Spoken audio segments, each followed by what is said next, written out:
Don Mike, ¿cuál es el estatus del caso del señor Hernández que va a juicio junto con dos más a partir del 5 de febrero? Bueno, yo creo que ya no se va a reemplazar el juicio, Edgardo, porque inicialmente estaban solicitando más tiempo, por ejemplo, la defensa y luego también los fiscales federales, especialmente porque la defensa estaba solicitando documentos clasificados. Por alguna razón, el gobierno no le quería dar acceso a Raymond Colón, el defensor. Él tuvo que contratar a una abogada para que le dieran acceso. Pero el juicio, yo creo que está fijo para el 5 de febrero. La evidencia es contundente y aparte quiero decir que aquí la justicia al lado federal tiene éxito en 95-98% de los casos. La evidencia que se presentó en el juicio de su hermano Tony Hernández se va a presentar en el juicio del exmandatario y además van a tener más evidencias.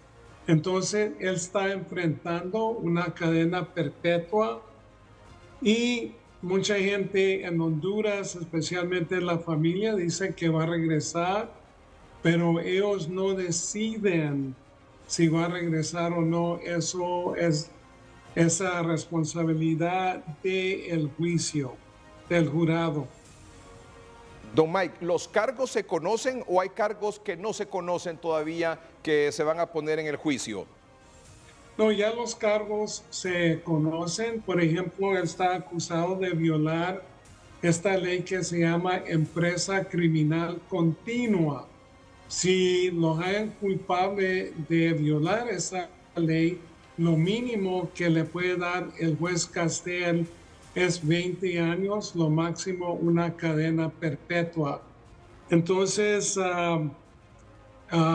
aparte, la defensa siempre ha estado en conflicto. Por ejemplo, tú tienes conocimiento que estaba Daniel Pérez, se salió. Ángel Pérez, el Ángel Martínez se salió, el Rabino Barlevi se salió y Raymond Colón nunca ha manejado un caso como este tan complejo. Entonces hay muchos factores que tiene al contra del exmandatario. Aparte, Colón trató de separar el juicio de Juan Orlando del Tigre Bonilla, de Mauricio Hernández, pero no lo permitió el juez Castel y no lo tiene que permitir porque los tres están metidos o vinculados en la misma conspiración. Aparte del cargo que usted hizo referencia, ¿cuántos cargos más hay contra el expresidente Hernández? Hay como 3 cargos, también el uso de armas de fuego, conspiración, tráfico de droga. Y todos van, estos tres van como de 20 años de prisión como pena mínima hasta cadena perpetua. No, te digo que la acusación de empresas criminal continua, esa cadena perpetua, pero yo creo que también la de narcotráfico también está enfrentando una cadena perpetua. Solo que todo se está montando contra de Juan Orlando. En su opinión, ¿cuál va a ser el veredicto del jurado? En mi opinión personal, lo van a dejar culpable y el juez Castel, que estuvo al tanto del juicio de Tony Hernández, el hermano, donde recibió una cadena perpetua, yo creo que también a Juan Orlando le van a dar una cadena perpetua. ¿Cuáles son las evidencias que usted decía? Hay evidencia contundente. ¿Cuáles son esas evidencias contundentes? Hay muchas evidencias, por ejemplo, hay individuos narcotraficantes que estaban vinculados con el ex mandatario. Y yo sé que mucha gente dice, pues son narcotraficantes, pero se trata de esto, que nunca vas a conseguir a un sacerdote de hablar de una red de narcotraficantes, pero todos los que son narcotraficantes, que son testigos, dicen la misma cosa: narcotráfico, corrupción, pero no todos los testigos, Edgardo, son narcotraficantes, algunos no tienen antecedentes. Entonces, aparte de eso, va a haber documentos y otras evidencias que no quiero discutir ahora, pero la evidencia es contundente. Y al contrario de lo que ha dicho la defensa, que el gobierno no tiene evidencia, aquí jamás se va a hacer una acusación formal si el gobierno no tiene estas evidencias. Los fiscales aquí en los Estados Unidos son conservadores y los fiscales de Nueva York son los mejores que existen en los Estados Unidos, porque ellos manejan los casos de conspiración más complejos, el de Chapo Guzmán, el de Genaro García Luna, el de John Gotti. Solo que, como te digo, es muy difícil para que vaya ganando y que vayan liberando a Juan Orlando. ¿Existe la posibilidad, cree usted, que él, ante ese panorama que usted nos ha planteado totalmente negativo para él, pueda declararse culpable y negociar con la fiscalía? Pues yo creo que sí puede negociar, pero no sé si va a querer negociar los fiscales, todo depende de ellos. Y no nomás depende de los fiscales, pero también del juez Castel. Pero el tiempo ahora está limitado porque el juicio va a comenzar el 5 de febrero. Pero sí puede negociar en ese aspecto. ¿Hay alguna posibilidad de que sea declarado absuelto? No, yo creo que no. Eso va a ser muy difícil. ¿Cuánto cree que va a durar el juicio? Yo creo que va a durar, no se demora más que de un mes, pero no conozco las evidencias que va a presentar la defensa. ¿Usted está 100% seguro que será declarado culpable? Yo personalmente sí. ¿100%? Sí. ¿Cuál cree usted que serán las implicaciones para la clase política en Honduras? Pues yo creo que esta conspiración, donde estaba mucha gente, el Tigre Bonilla, el hermano, Mauricio Hernández y otros, es muy grande. Entonces yo creo que no va a parar con estos individuos, porque la conspiración va a involucrar a más políticos, a más empresarios, solo que yo no creo que termina con los acusados al momento.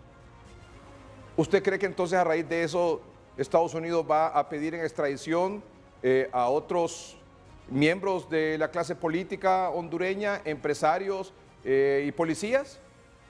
En mi opinión, sí.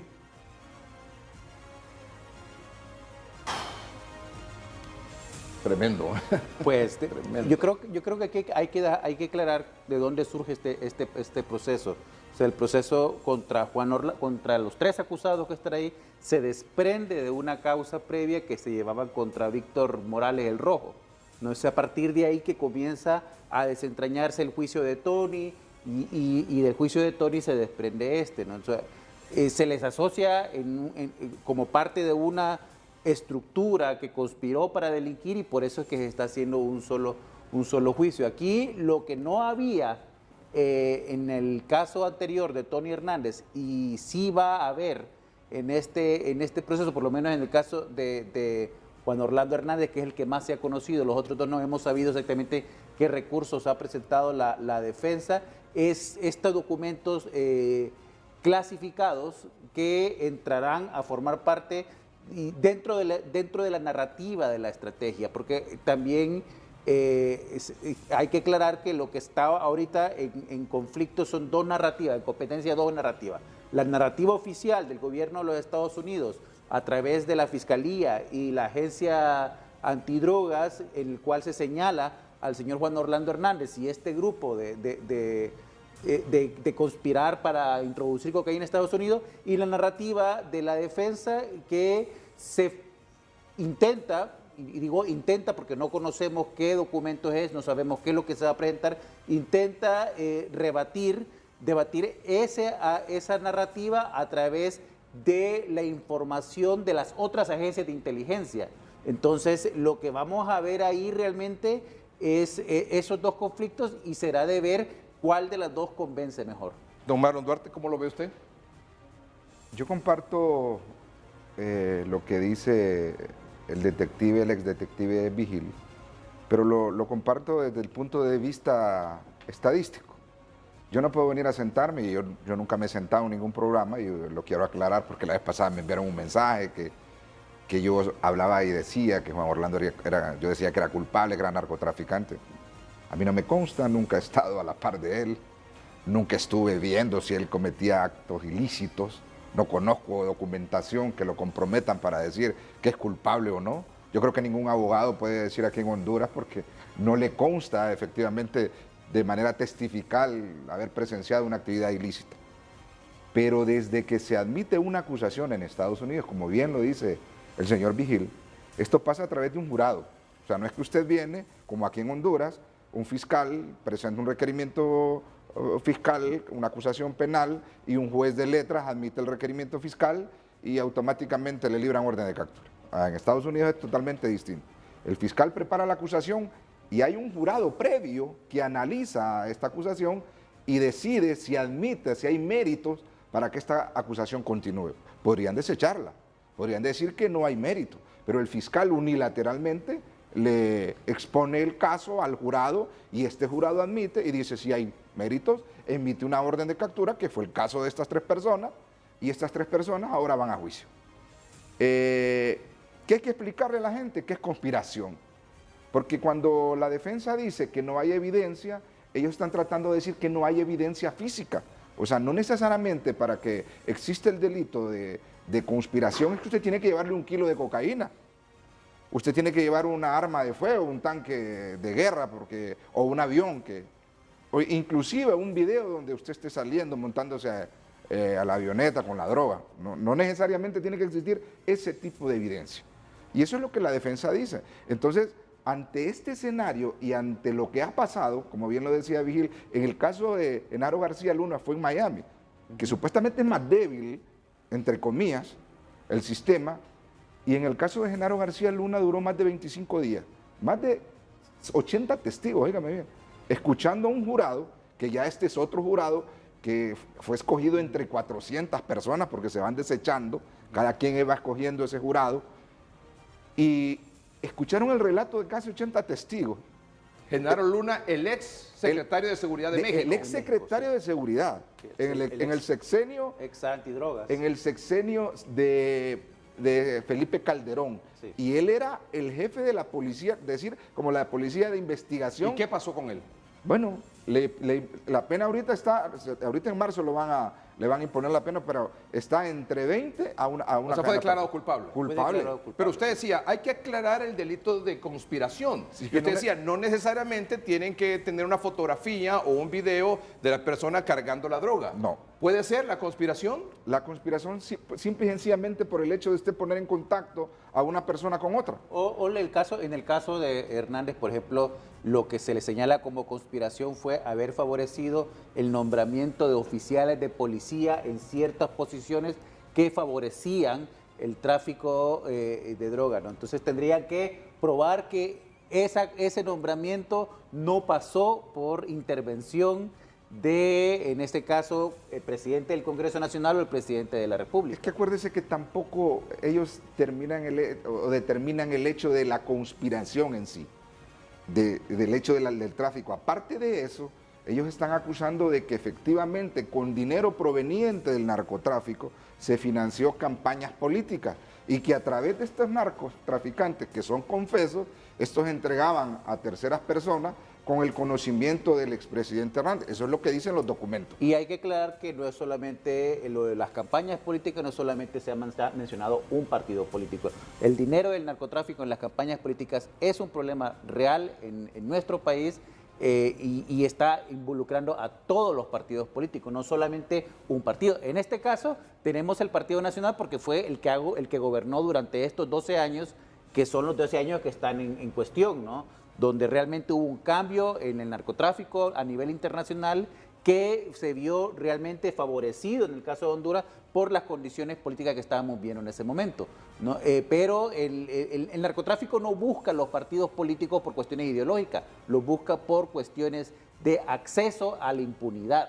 Y usted decía también, abogado Marlon Duarte, que quería dar su opinión de lo que podría pasar, pero en base a la estadística, claro, que fue la que mencionó Mike Vigil. Dice, el 95-98% de los casos que se han presentado contra grandes figuras, digamos, por el tema del narcotráfico, los ha ganado la Fiscalía. Sí, y ¿cierto? hay un hecho muy importante que dijo el señor Vigil en Nueva York, el caso de Gotti. Gotti es un caso muy particular porque fue el único que había ganado un caso federal y un caso estatal. Pero los federales insistieron, al final lo condenaron por otros delitos y al final murió dentro de la prisión. O sea, ese fue el último caso en los años 90. En Miami el último caso fue otros narcotraficantes que compraron los jurados. Porque en Estados Unidos existe la particularidad que tiene que existir unanimidad por parte del jurado para que usted lo puedan condenar. Es decir, si no hay unanimidad, el juicio se declara nulo y se vuelve a repetir el juicio. Y también tiene que haber unanimidad para que usted lo declaren inocente. Que, como le vuelvo a repetir, la pregunta que yo le hice a un abogado en Estados Unidos, inclusive como lo decía el señor Vigil, yo le pregunté, ¿cuántos casos usted ha ganado federales como este? Ninguno. Ninguno, no. O sea, ni me voy a juicio. Porque él puede negociar. No está en mí decirle lo que tiene que hacer, ¿verdad? Pero si me tocara decirle a la familia del expresidente Hernández, yo me trago el orgullo y me declaro culpable y busco una mejor negociación para poder volver a ver a su familia. Estados Unidos no va a perder este caso jamás. Y esa es precisamente la razón por la cual muchas personas inician, cuando se les presentan los cargos, inician declarándose inocentes. Y más adelante se declaran culpables cuando se les presentan las estadísticas, cuando se les presenta realmente que 95% de probabilidades de ser culpable, 95, 98, pero también ese 2%, ese 5% es lo que la defensa también busca, ¿no? O sea, mientras exista una posibilidad, la defensa tiene que pelear esa posibilidad. ¿Será declarado culpable o será absuelto? Si él va a juicio, lo van a condenar. Yo creo que va a ser declarado culpable, pero no estoy tan seguro todavía. Vamos a un corte comercial y me explica cómo eso que van a declarar culpable, pero no está seguro. O sea, ¿cómo es eso? Sí, pero no.